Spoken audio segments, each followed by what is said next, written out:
الحمد للہ الذی وحدہ والصلاة والسلام علی من لا نبی بعدہ اما بعد۔ میرے محترم بھائیوں اور بزرگوں، 17 رمضان المبارک کے دن ایک بہت ہی عظیم واقعہ پیش آیا، ایک بہت ہی بڑا معرکہ پیش آیا، جس واقعے سے ہمیں کئی باتیں ملتی ہیں، کئی سبق حاصل ہوتے ہیں۔ سب سے پہلی بات کہ اس واقعے سے ہمیں پتہ چلتا ہے اللہ کے نبی صلی اللہ علیہ وسلم اللہ کے سچے رسول ہیں۔ دوسری بات ہمیں پتہ چلتی ہے کہ صحابہ کا اللہ کے نبی صلی اللہ علیہ وسلم سے ایسا عشق تھا، ان کی ایسی محبت تھی کہ ان کے لیے اپنی جان کا نذرانہ پیش کرنا ان کے لیے کوئی معنی نہیں رکھتا تھا، ایزیلی آسانی سے اپنی جان کا نذرانہ پیش کر دیتے تھے۔ اور آخری ایک بات جو سب سے اہم ہے، اس واقعے سے ہمیں پتہ چلتا ہے کہ جو اللہ کے نبی کی بات کو، جو اللہ کے نبی کے فعل کو، جو اللہ کے نبی کے قول کو مانے گا، اس پر عمل کرے گا، اللہ اس کو ہمیشہ کامیاب کریں گے، کبھی ناکام نہیں کریں گے۔ تو میرے بھائیوں اور بزرگوں، اس واقعے کو جنگ بدر سے جانا چاہتا ہے، اس معرکے کو جنگ بدر کے نام سے جانا چاہتا ہے۔ 17 رمضان المبارک سن 2 ہجری جمعے کے دن یہ واقعہ پیش آیا۔ واقعہ کچھ اس طرح سے ہے، میں آپ حضرات کے سامنے وقت کی قلت کی وجہ سے خلاصہ کے طور پہ ذکر کروں گا۔ واقعہ کچھ اس طرح سے ہے کہ مکے والوں نے اپنا ایک ذہن بنا لیا کہ ہم مدینے والوں پر حملہ کریں گے۔ اس کی تیاری کے لیے، اس جنگ کی تیاری کے لیے سامان جمع کرنے لگ گئے۔ اب مکے کی جو عورتیں تھیں انہوں نے اپنا زیور دیا، اور دوسرے لوگوں نے پیسے دیے، مال دیا، سونا چاندی، کافی سارا مال جمع ہوا۔ تو ابو جہل نے ابو سفیان کو وہ سارا مال دیا اور کہا کہ جاؤ یمن جا کر سامان خرید کر لاؤ۔ ابو سفیان 40 سے 45 کا لشکر لے کر یمن روانہ ہوئے اور ادھر سے جنگ کا سامان خریدا اور واپس آ رہے تھے۔ ادھر مسلمانوں کو خبر ہو گئی کہ ابو سفیان کے پاس ڈھیر سارا سامان ہے، ڈھیر سارا مال ہے، کیوں نہ ان پر حملہ کیا جائے۔ 40-45 کا لشکر ہے، ہم زیادہ لوگ جائیں گے، ان پر حملہ کریں گے، ان کا سامان ہمارے پاس آ جائے گا، جس سے ہماری ضروریات پوری ہوں گی۔ اب اللہ کے نبی صلی اللہ علیہ وسلم نے یہ مسجد میں اعلان کیا، کوئی باقاعدہ طور پہ اعلان نہیں کیا تھا کہ جنگ کا اعلان ہو گیا نکلو۔ فرمایا کہ جتنے بھی لوگ اس حدود میں موجود ہیں وہی نکلیں۔ اب ایک روایت کے مطابق 13 افراد، ایک روایت کے مطابق 15 افراد، اور ایک روایت کے مطابق 313، ایک روایت کے مطابق 315، ایک روایت کے مطابق 317 افراد تھے جو مسلمانوں کی جماعت تیار ہوئی، یہ نکلے۔ اب ادھر ابو سفیان کو پتہ چل گیا کہ مسلمان مجھ پر حملہ کرنے لگے ہیں۔ یہاں ابو سفیان نے اپنا ایک قاصد مکے بھیج دیا، جاؤ مکے والوں کو جا کر کہو مسلمان ابو سفیان کے لشکر پر حملہ کرنے لگے ہیں، اب ابو سفیان نہیں بچے گا۔ یا اس قاصد نے مکے آ کر خبر دی، مکے والوں کو غصہ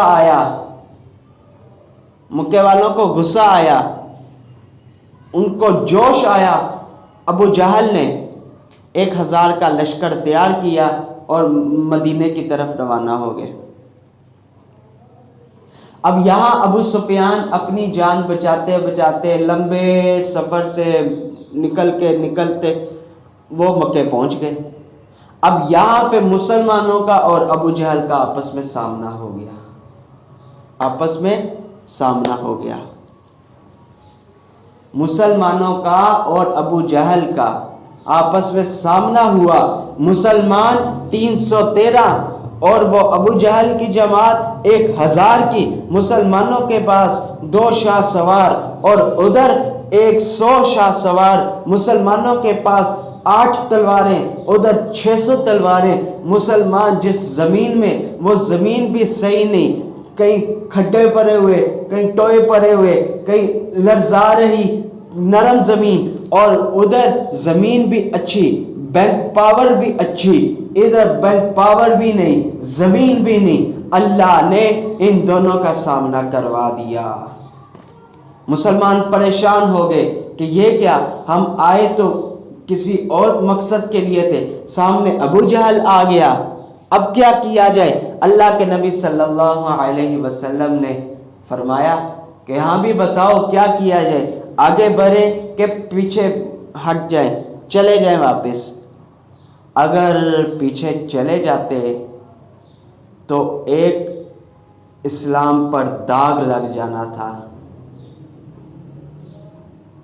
ایک اسلام پر داغ لگ جانا تھا، لیکن نہیں۔ اب یہ بات شب جمعہ یعنی کہ جمعے سے پچھلی رات، جمعرات کے دن والی رات، 16 رمضان المبارک کے دن کی رات اور 17 رمضان المبارک کی رات یہ بات ہو رہی۔ اللہ کے نبی صلی اللہ علیہ وسلم نے فرمایا ہاں بھی بتاؤ کیا کیا جائے؟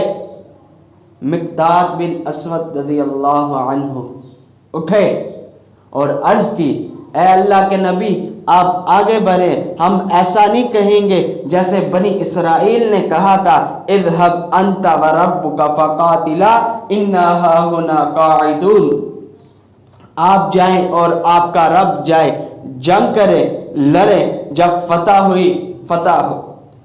ہوگی ہمیں بلا لیجئے گا، ہم آ جائیں گے۔ بلکہ مقداد بن اسود نے رضی اللہ عنہ نے عرض کی، اللہ کے نبی اذهب انت وربك فقاتلا نحن معك مقاتلون، اے اللہ کے نبی آپ آگے بڑھیں ہم آگے بڑھیں گے، آپ کا رب آگے بڑھے ہم آگے بڑھیں گے، آپ دائیں جائیں ہم دائیں جائیں گے، آپ بائیں جائیں ہم بائیں جائیں گے، ہم آپ کے چاروں طرف کھڑے ہو جائیں گے، وہ ہمارا سر تن سے جدا کر کر ہی آپ کے پاس آ سکے گا، اس کے علاوہ ہم ان کو آپ کے پاس آنے نہیں دیں گے۔ پھر آپ نے فرمایا اچھا بیٹھ جاؤ۔ پھر فرمایا ہاں بھی بتاؤ کیا کیا جائے؟ سعد بن معاذ رضی اللہ عنہ اٹھے، پہلے وہ مہاجر تھے، اب یہ انصاری صحابی مدینے والے، انہوں نے عرض کی، اے اللہ کے نبی ہم تو سوچ رہے تھے کہ ہمارے مہاجر بھائی ہماری ترجمہ نہیں کر رہے ہیں، لیکن ان کے کہنے کے باوجود آپ کا یہ کہنا کہ بتاؤ کیا کیا جائے، اس بات کی طرف اشارہ ہے کہ آپ مدینے والوں سے پوچھ رہے ہیں۔ یا رسول اللہ ہم آپ پر ایمان لائے ہیں، ہم نے آپ کا کلمہ پڑھا ہے، آپ نے فرمایا میرے پہ وحی آتی ہم بغیر دیکھے ایمان لائے، آپ نے فرمایا میرے پاس جبریل آتا ہم بغیر دیکھے ایمان لائے، آپ نے جنت بتائی ہم ایمان لائے، آپ نے جہنم بتائی ہم ایمان لائے، آپ نے پل صراط بتایا ہم ایمان لائے، آپ نے قیامت کا ذکر کیا ہم ایمان لائے، ہم ایمان لائے۔ اے اللہ کے نبی سالم من شئتا وحارم من شئتا وقتا حبال من شئتا، اے اللہ کے نبی آپ حکم کریں آگ پر کود جاؤ ہم آگ پر کود جائیں گے، آپ حکم کرو سمندر پر کود جاؤ ہم سمندر پر کود جائیں گے، آپ حکم کرو یمن تک اپنے گورے دھرا دو، اللہ کی قسم خدا کی قسم ہم مڑ کر نہیں دیکھیں گے، ہمارا بچہ یمن تک گورے دھرا دے گا۔ اے اللہ کے نبی آپ آگے بڑھیں ہم آگے بڑھیں گے، آپ دائیں جائیں ہم دائیں جائیں گے، آپ بائیں جائیں ہم بائیں جائیں گے، آپ حکم کریں آپ جیسا حکم کریں گے ویسا ہی کریں گے۔ پھر اللہ کے نبی صلی اللہ علیہ وسلم نے ٹھنڈا سانس بھرا اور چہرے میں تھوڑی بشاشت آئی اور اللہ کے نبی صلی اللہ علیہ وسلم نے ان 313 کی جماعت پر جو ٹھپا لگایا وہ نہ اس پہلے کبھی کسی پر لگا اور نہ ہی قیامت تک کسی پر لگے گا۔ ہاتھ اٹھائے اور دعا کی، اللہم ان تہلک ہذہ العصابۃ فلن تعبد، اے میرے اللہ اگر یہ آج 313 کا مجمع ہلاک ہو گیا تو تیرا نام لینے والا کوئی نہیں رہے گا۔ اگر یہ آج 313 کا مجمع ہلاک ہو گیا تو دھرتی میں، پوری دھرتی میں تیرا نام لینے والا کوئی نہیں رہے گا۔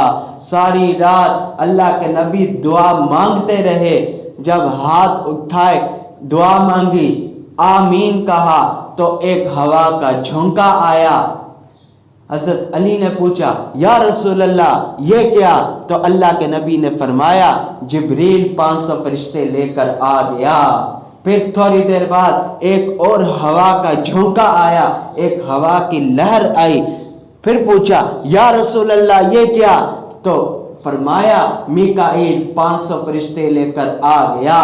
1000 کا لشکر، اللہ نے 1000 فرشتے بھیج دیے، مسلمانوں کو فتح ہوئی۔ ان 1000 کا لشکر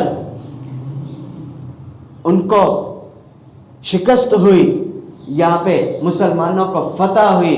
مسلمانوں کے 14 افراد تھے جو شہید ہوئے، ان کے کافروں کے 1000 میں 70 شخص تھے جو جہنم رسید ہوئے۔